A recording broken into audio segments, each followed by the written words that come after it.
अन्नदाता, पग पग पर है संग तुम्हारे अन्नदाता।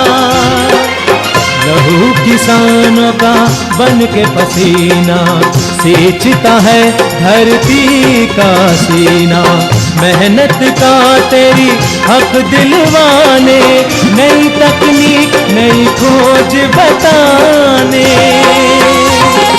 पशुधन को गुणवान बनाना, पौध सुरक्षा को सिखलाना, खेती के सब गुर समझाने, भारत का सरताज बनाने। आठों पहर है संग तुम्हारे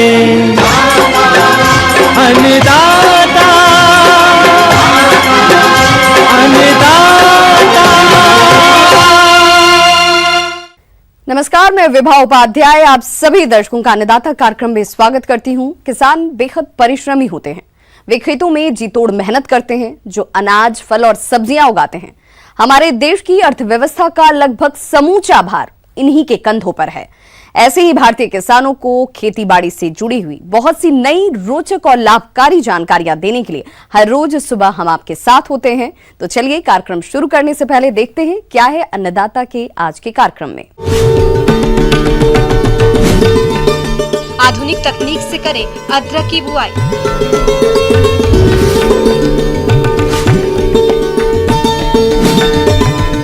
बैगन की फसल में कीट रोग का करें समय पर नियंत्रण।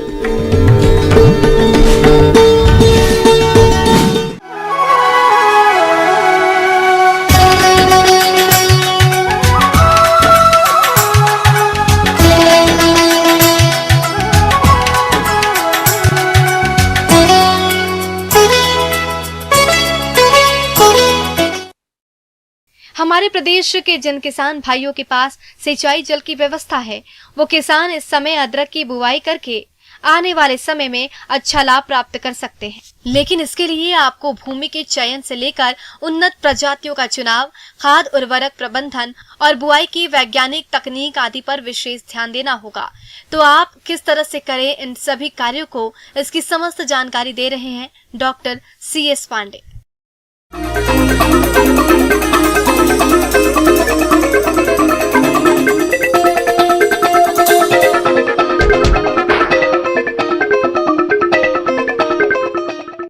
इसके अदरक की खेती की करना चाह रहे हैं तो इसकी बुआई का जो समय है ये सही समय चल रहा है, मई और जून। यह अदरक की खेती करीब 6 से 8 महीने की होती है। दूसरी बात आती है कि सही प्रजातियों का चुनाव। तो अदरक की खेती के लिए अपने यहाँ जो प्रजातियाँ हैं, रियो डी जनेरियो है, नादिया है, प्रभा है, सुप्रभा है, ये सब प्रजातियाँ हैं, कुछ लोकल टाइप्स की हैं।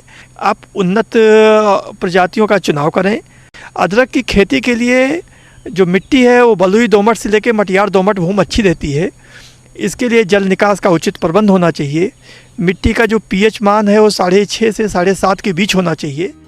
मई में खेत की गहरी जुताई मिट्टी पलटने वाले हल से करने के बाद रोटोवेटर से जुताई कर मिट्टी को भुरभुरी बनाकर खेत को धूप लगने के लिए खुला छोड़ देना चाहिए। और तीसरी चीज ये है कि खाद एवं उर्वरक की बात आती है। तो खाद एवं उर्वरक में आप 60, 80 और 100 किलोग्राम की दर से नाइट्रोजन आप यूरिया के माध्यम से, फास्फोरस आप सिंगल सुपर फास्फेट के माध्यम से, पोटास आप म्यूरेट ऑफ पोटास के माध्यम से आप ये फर्टिलाइज़र दे सकते हैं। गर्मी की जुताई करने के बाद आप उसमें 25 से 30 टन गोबर की खाद आप उसमें मिला दें। और बोनी करते समय जब आप बुआई करें तो नाइट्रोजन की 60 किलोग्राम नाइट्रोजन हमने बताया 1 हेक्टेयर में आपको ज़रूरत पड़ती है, उसका आधा नाइट्रोजन, पूरा फास्फोरस और पूरा पोटाश आप बुआई के समय पौधे को दे दें। शेष बची नाइट्रोजन की मात्रा आप 2 महीने के बाद जो है इसमें अदरक के खेत में आप टॉप ड्रेसिंग के रूप में डाल दें। तो ये हो गया खाद एवं उर्वरक का प्रबंधन। बीज की मात्रा, किस्म और प्रकंदों के आकार पर निर्भर करती है। सामान्यतः रोपण हेतु अदरक को 15 से 25 ग्राम तक टुकड़े जिनमें कम से कम 2 आंखें हो का चुनाव करना चाहिए। प्रकंद का चुनाव करते समय आप ये ध्यान रखें कि प्रकंद का जो वज़न है वो 15 से 20 ग्राम एक होना चाहिए कम से कम साइज, और 12 से 18 कुंटल इस तरह से आपका 1 हेक्टेयर में ये अदरक के जो प्रकंद हैं ये आपको लग जाएंगे। बुआई के समय आपको ये ध्यान रखना है कि बीज उपचार ज़रूर करें। तो बीज उपचार के लिए आप ब्लाइटाक्स 0.3% या डाइथेनियम 45 है, आप 0.3% के घोल में करीब 30 मिनट तक अपने प्रकंद को डुबोए रखें और उसके बाद आप निकाल के आप इसकी बोनी कर दें। बुआई का तरीका है, इसमें आपको ये ध्यान देना है कि ये जो अदरक है ये रिज एंड फरो मेथड से आप बुआई करें। रिज एंड फरो मेथड का मतलब हुआ जैसे आलू की खेती आप करते हैं तो रिज बना लेते हैं, नीचे बाद में वो नाली बन जाती है, तो इस तरह से रिज एंड फरो मेथड से करें। दूसरा जो है रेड बेड के माध्यम से करें।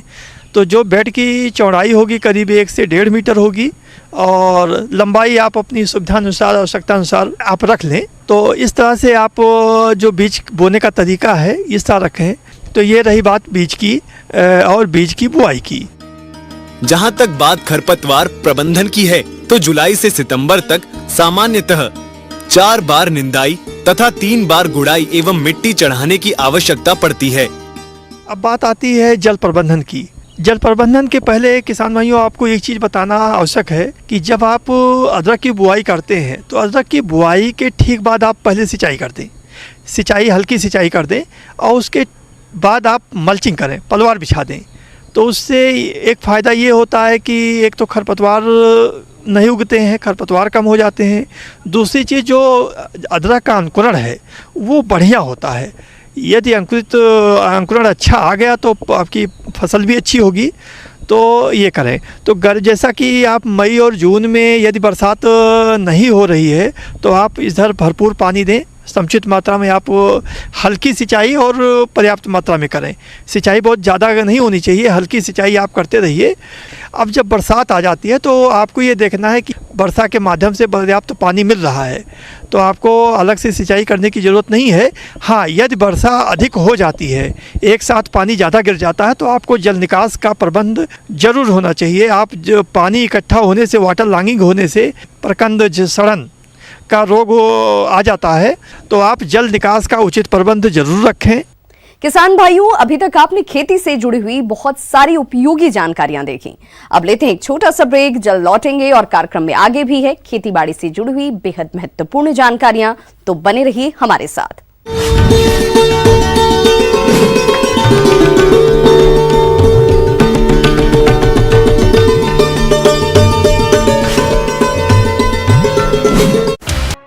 ब्रेक के बाद आप सभी दर्शकों का अन्नदाता में एक बार फिर से स्वागत है। चलिए रुक करते हैं अपनी अगली कड़ी की ओर।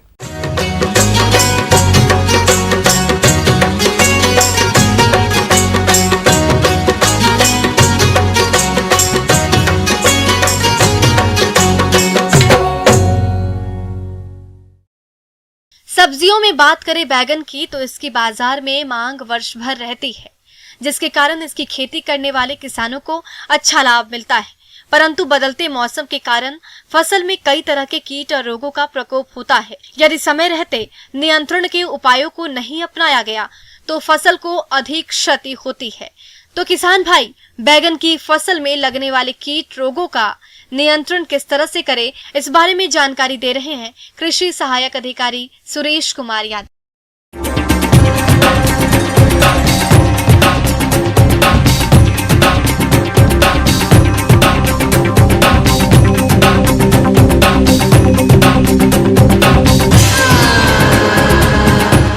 आज हम चर्चा करेंगे बैंगन फसल में कीट एवं रोगों का नियंत्रण।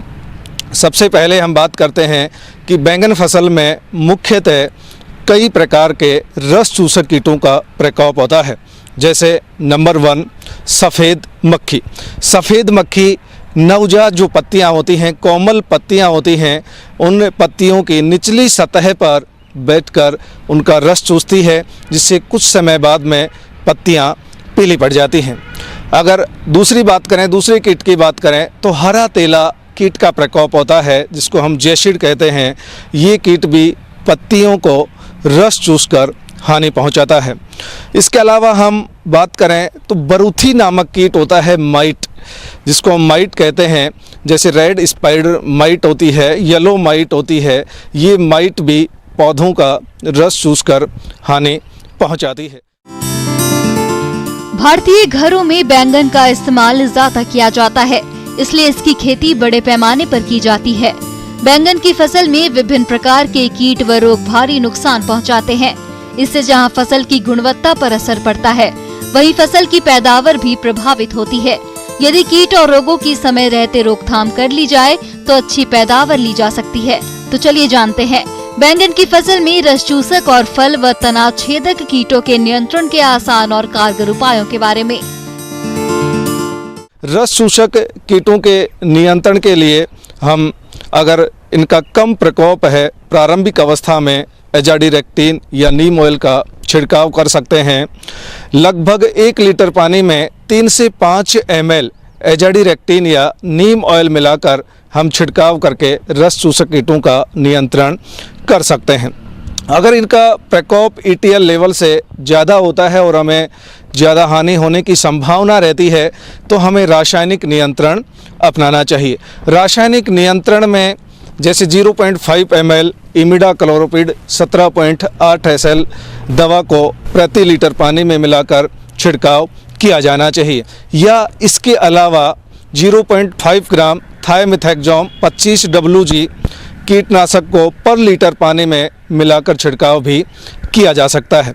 तो रासायनिक नियंत्रण अपनाकर इन कीटों को हम समय पर नियंत्रित कर सकते हैं और साथ में ही ये रस चूसक कीट विषाणु जनित बीमारियों के प्रकोप को बढ़ाते हैं और विषाणु जनित बीमारियों के नियंत्रण के लिए हमें रस चूसक कीटों का नियंत्रण ही करना होता है। इस प्रकार रस चूसक कीटों का समय पर नियंत्रण कर सकते हैं। अब बात करें कि बैंगन फसल में एक brinjal suit and fruit borer कीट का प्रकोप होता है और ये कीट इस फसल को बहुत ज़्यादा मात्रा में क्षति पहुंचाता है। कई बार पूरे के पूरे जो खेत होते हैं वो इस कीट के द्वारा प्रभावित होकर और पूरा फल होता है वो नष्ट हो जाता है और किसान भाइयों को बहुत ज़्यादा हानि होती है। ये कीट पहले शाखाओं में पाया जाता है और जहाँ ये कीट पाया जाता है कुछ समय बाद में शाखाएं धीरे धीरे करके सूखना प्रारंभ कर देती हैं। तो ये प्रारंभिक अवस्था होती है इस कीट की, और अगर इस कीट को हम समय पर नियंत्रित नहीं करते हैं तो जैसे ही फल बनता है उस फल में ये कीट प्रवेश कर जाता है और उन फलों की गुणवत्ता को भी प्रभावित कर देता है और उन्हें उन फलों का हमें मार्केट में उचित भाव नहीं मिलता है। इस प्रकार ये अधिकतर से फलों को खराब कर देता है। तो इस कीट का नियंत्रण के लिए हमें नीम ऑयल का छिड़काव भी कर सकते हैं और इसके अलावा स्पाइनोसेड 45 SC लगभग 3 ml 10 लीटर पानी में मिलाकर छिड़काव करके भी इसका नियंत्रण कर सकते हैं। इसके अलावा प्रोफेनोफॉस 50 cc 2 ml पर लीटर पानी में मिलाकर छिड़काव करके और इस कीट को हम नियंत्रित कर सकते हैं। किसान भाइयों, आज के समय में कोई भी फसल रोगों के प्रकोप से अछूती नहीं है। ऐसे में जरूरत है कि रोगों की सही पहचान करके समय रहते उपयुक्त उपायों को अपनाना।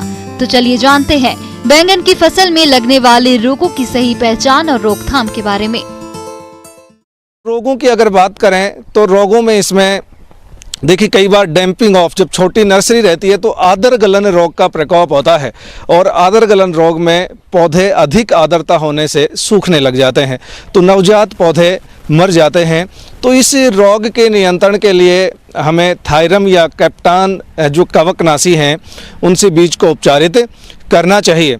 इसके अलावा अगर बात करें तो इसमें डाउनी मिल्ड्यू जैसे रोगों का प्रकोप भी होता है। पाउडरी मिल्ड्यू, छाछा रोग जिसको चूर्णी फफूंदी रोग कहते हैं, उसका भी प्रकोप होता है। चूर्णी फफूंदी रोग में पत्तियों की सतह पर चूर्ण सा दिखाई देता है और इस रोग का नियंत्रण हम घुलनशील जो गंधक होता है 2.5 ग्राम प्रति लीटर पानी में मिलाकर छिड़काव कर सकते हैं। इसको हम नियंत्रित कर सकते हैं। आगे और भी है खेती बाड़ी से जुड़ी हुई बहुत सी रोचक जानकारियां, पर यहां रुकेंगे एक छोटे से ब्रेक के लिए। जल्द होंगे हाजिर।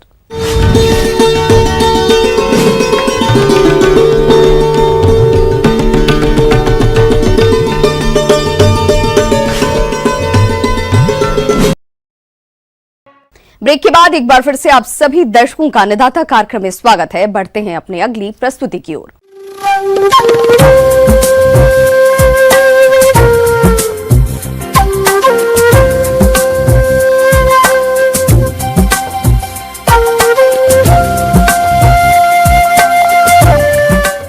मौसम के अनुसार प्रबंधनों पर टिकी है आपकी खेती बाड़ी और इसीलिए मौसम पूर्वानुमान और उस पर आधारित साप्ताहिक कृषि सलाह इस प्रकार हैं।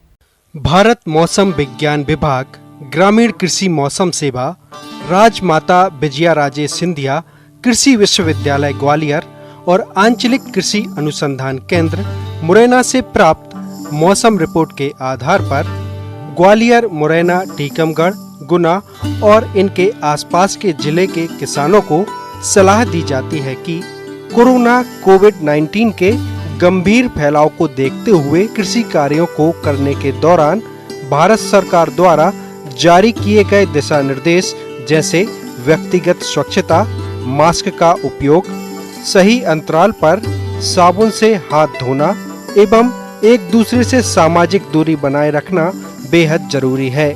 किसान इन सभी दिशा निर्देशों का पालन करें। संभावित मौसम को देखते हुए किसान भाइयों को सलाह दी जाती है कि इस समय मूंग की फसल में हरा मच्छर, जैसिड, एफिड, थ्रिप्स एवं सफेद मक्खी कीट लगने की संभावना है। इन कीटों का प्रकोप होते ही इनके नियंत्रण के लिए थायोमिथॉक्साम 25 DG 100 ग्राम दवा 500 से 600 लीटर पानी में घोल बनाकर प्रति हेक्टेयर की दर से छिड़काव करें। मिर्च व टमाटर की फसल में इस समय चुर्रा मुर्रा रोग होने की संभावना है, अतः इसके लक्षण दिखाई देते ही रोग नियंत्रण के लिए थायोमिथॉक्साम 25 DG 100 ग्राम दवा 500 से 600 लीटर पानी में घोल बनाकर फसल पर छिड़काव करें। इस समय पकी हुई गेहूं की फसल की कटाई करें एवं अनाज को सुखाकर भंडारित करें। गेहूं में भंडारण के पूर्व EDB नामक दवा का एक कैप्सूल प्रति 2 क्विंटल गेहूं के हिसाब से रखें और भंडारण कक्ष या कोठी को वायुरोधी अवश्य करें। ग्रीष्मकालीन बैगन की रोपाई के 30 दिन बाद पहली टॉप ड्रेसिंग में प्रति हेक्टेयर 50 किलोग्राम नत्रजन एवं रोपाई के 45 दिन बाद दूसरी टॉप ड्रेसिंग में भी इतनी ही मात्रा का भुरकाव करें। वर्तमान मौसम में कद्दू वर्गीय सब्जियां जैसे कद्दू, लौकी, तरोई, ककड़ी और करेला आदि में लाल कीड़ा लगने की संभावना बनी रहती है। इसकी रोकथाम के लिए मिथाइल पैराथियान 2% धूल का भुरकाव करें। संभावित मौसम में मौसम पूर्व अनुमान को देखते हुए आम व नींबू के फल वृक्षों के पास थाला बनाएं एवं सफाई करें। साथ ही वृक्षों को आवश्यकता के अनुसार समय समय पर सिंचाई करते रहें। तापमान में वृद्धि को देखते हुए सिंचाई सुबह या शाम के समय करना उचित रहेगा। मौसम पूर्वानुमान को देखते हुए इस समय पशुओं को छायादार स्थान पर बांधें व दिन में 2-3 बार स्वच्छ, ताजा, ठंडा पानी पिलाएं एवं उन्हें संतुलित आहार प्रदान करें।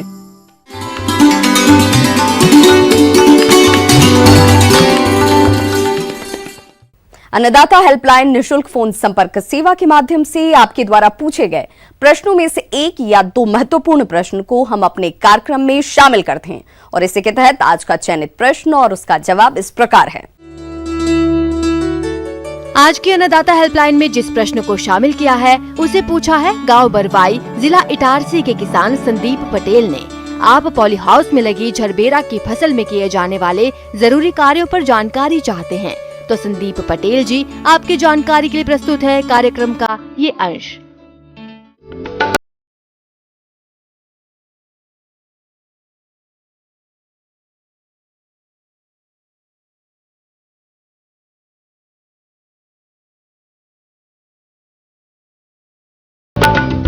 सबसे पहले मैं किसान भाइयों बहनों को स्वागत करती हूँ। अब ये जो जरबेरा है ये बहुत अच्छे कटे पुष्प के रूप में यूज़ होता है, हम लोग सब जानते हैं। पॉली हाउस में इनका खेती होता है। अब आती हूँ मैं पॉली हाउस में क्या क्या करना चाहिए। जरबेरा लगाने के बाद आप लोग को जैसे कि आप लोग खाद देते हैं, उसके अलावा भी लिक्विड फर्टिलाइज़र आता है जो देना बहुत आवश्यक है फूलों की अच्छी उपज पाने के लिए।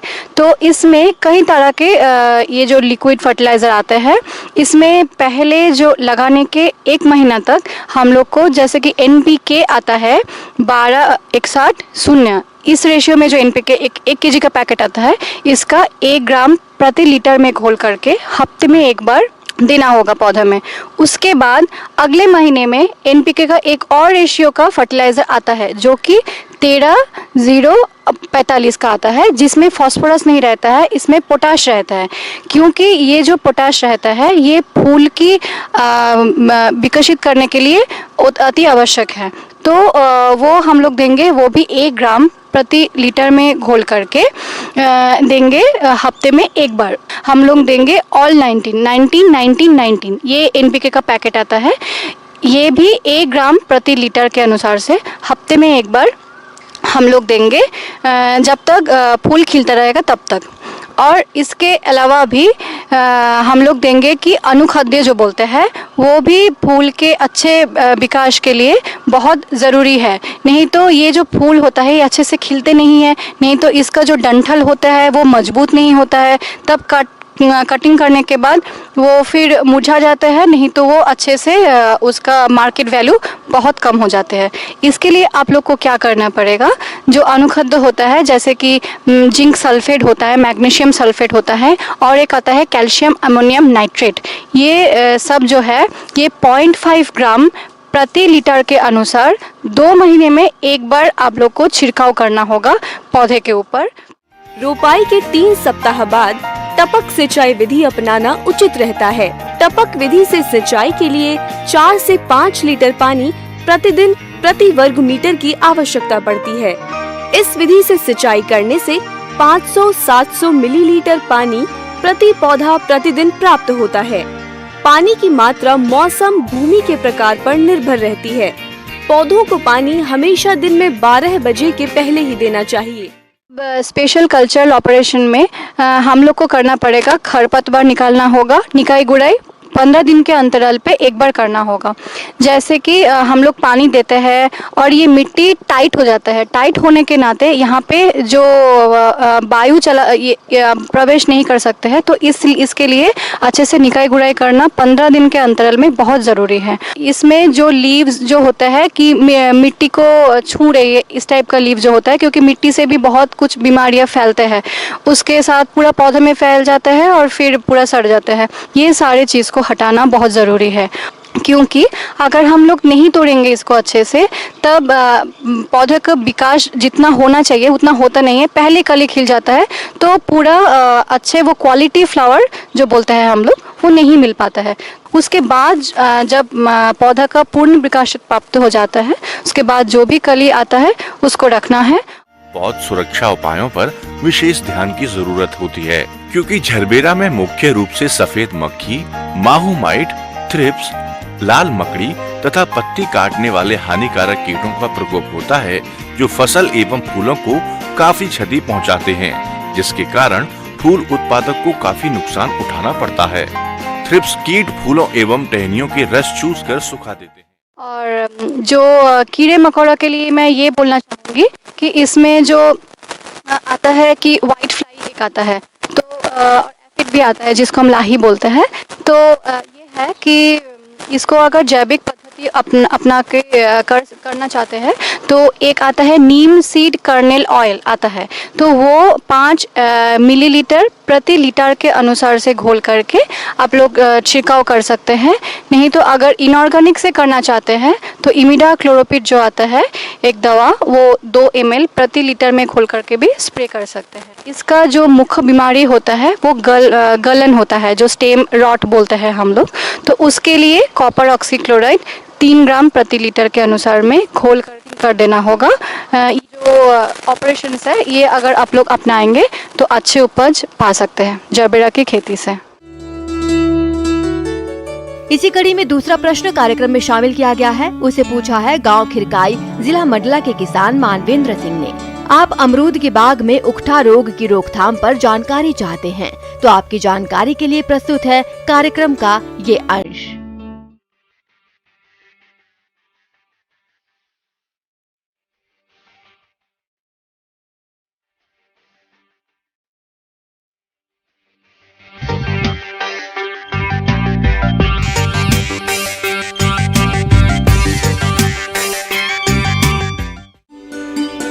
उकठा रोग फ्यूजेरियम फंगस से फैलता है।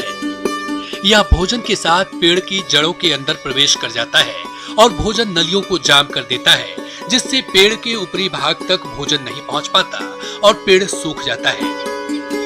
अमरूद के उत्पादन में यह सबसे बड़ी समस्या है। इसमें शाखाएं ऊपर से सूखनी शुरू हो जाती है और पूरी सूख जाती है। बाद में पूरा पौधा सूख जाता है। यह रोग वर्षा ऋतु में सबसे अधिक देखा जाता है। उकठा रोग उन क्षेत्रों में भी अधिक होता है जहां जल भराव की समस्या लंबे समय तक बनी रहती है। पौधों में रोग लगने पर इसका कोई निदान नहीं है, लेकिन ट्राइकोडर्मा विरिडी को गोबर की खाद के साथ मिलाकर खेतों और पेड़ों की जड़ों में प्रयोग करने से इसका प्रकोप कम किया जा सकता है। आमतौर पर ट्राइकोडर्मा विरिडी की 5 किलोग्राम मात्रा को 40 से 50 किलोग्राम गोबर की खाद या वर्मी कंपोस्ट के साथ मिलाकर उसमें हल्का पानी सींचकर प्लास्टिक की बोरी से 10 से 15 घंटे तक ढक देते हैं और उसके बाद थैलों और पौधों की जड़ों के पास इस मिश्रण को डालते हैं। इस रोग से बचाव के लिए अमरूद की उकठा रोग रोधी किस्मों का चयन करें। यह रोग मिट्टी जनित है, इसलिए पौधा रोपाई के पूर्व मिट्टी को फॉर्मेलिन दवा से निर्जीवीकृत करना चाहिए। अमरूद के बागों में अधिक समय तक पानी का जमाव नहीं होने दें। बरसात के मौसम में पौधों के तनों के पास मिट्टी अवश्य चढ़ा दें। साथ ही मिट्टी जांच के आधार पर संतुलित मात्रा में उर्वरकों का प्रयोग करें। किसान भाइयों, अन्नदाता आपकी सेवा के लिए संकल्परत है। कृषि संबंधित समस्या और सुझावों के लिए आप हमें इस पते पर संपर्क कर सकते हैं। प्रोड्यूसर अन्नदाता, news 18 Madhya Pradesh Chhattisgarh, Ramoji film city Hyderabad 501512। साथ ही आप हमें ईमेल भी कर सकते हैं। हमारी ईमेल आईडी है p18annadatamp@nw18.com। इसके अतिरिक्त आप हमें निःशुल्क हेल्पलाइन नंबर 180041921555 पर सोमवार से शनिवार सुबह 10 से शाम 4 बजे के बीच संपर्क कर सकते हैं। किसान भाइयों, अब समय हो रहा है आपसे विदा लेने का, तो हमारी अन्नदाता टीम को दीजिए इजाजत। कल फिर से होगी आपसे मुलाकात कृषि संबंधित कुछ और महत्वपूर्ण जानकारियों के साथ। नमस्कार।